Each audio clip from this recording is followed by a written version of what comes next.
Hey, what up, peeps? It's your girl Tanya. Thank you for tuning into Books, Incense, and Brown Liquor. And I'm talking about books that I read in August and September because I didn't do a video that month. So we're just gonna put them all together. So anyway, 5 books in total, and here we go. Let's talk about books. All right.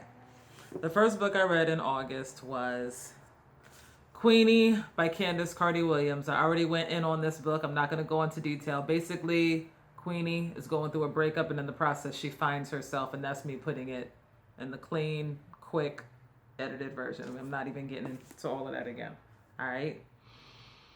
The next book, 13 Minutes by Sarah Pinborough. And I picked this up because my favorite book of this year so far was Behind Her Eyes.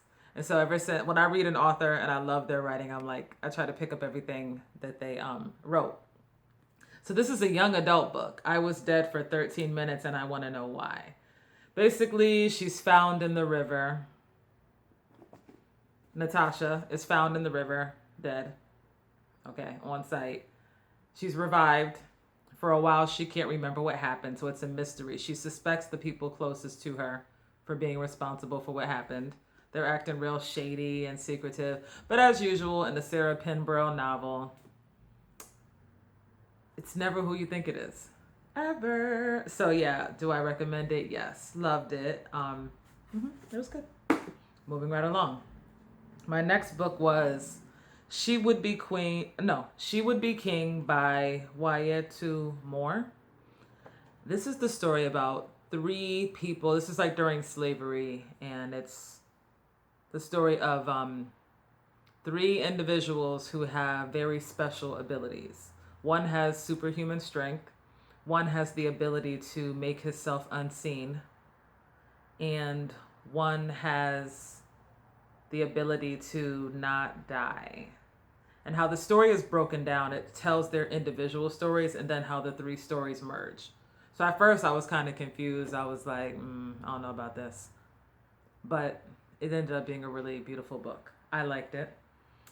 And basically how they use these powers to help the people in that situation. Situation meaning slavery. Okay. I'm not going to get into that. It was uniquely written. I enjoyed it. Would I recommend it? Yep. So, moving right along. This book was intense. The Things My Mother and I Don't Talk About. It is a collection of 15 novels by 15 different women. One of them being one of my favorite authors, Bernice L. McFadden. I believe her story was called 15. Was it good? Hell yes, because she's one of my favorite authors. But my favorite stories were Mother Tongue and Her Body, My Body. And these 2 stories were about women growing up with very difficult mothers. One of them, their mother was had a mental illness, and how growing up with a mother with mental illness, she kind of like normalized her mother's behavior. She didn't realize her mother's behavior was out of the ordinary until she like discussed it with other people, and they were like, "Yo, your mom, something's wrong there." So yeah, Mother Tongue was another one. Growing up with a very difficult mother, and how she dealt with that, and it like continued even into adulthood. So anyway, those are my 2 favorite. The Things My Mother and I Don't Talk About. Yeah, that shit was good. I enjoyed that very much. And my last book, Someone Knows by Lisa Scottoline or Scottolini. This is the story about 4 teenagers who decide they're bored, so they want to play with a gun. You already know, okay? They want to play with a gun, and basically it's a prank gone wrong, and someone ends up getting killed. And they keep this secret for 20 years, and then 20 years later, this secret comes back to haunt them. That's all I'm going to say. I thought it was pretty good. I thought it was pretty well written. I never heard of this writer before. I never heard of this book before. But I did enjoy this story. So that concludes my August, September book wrap up.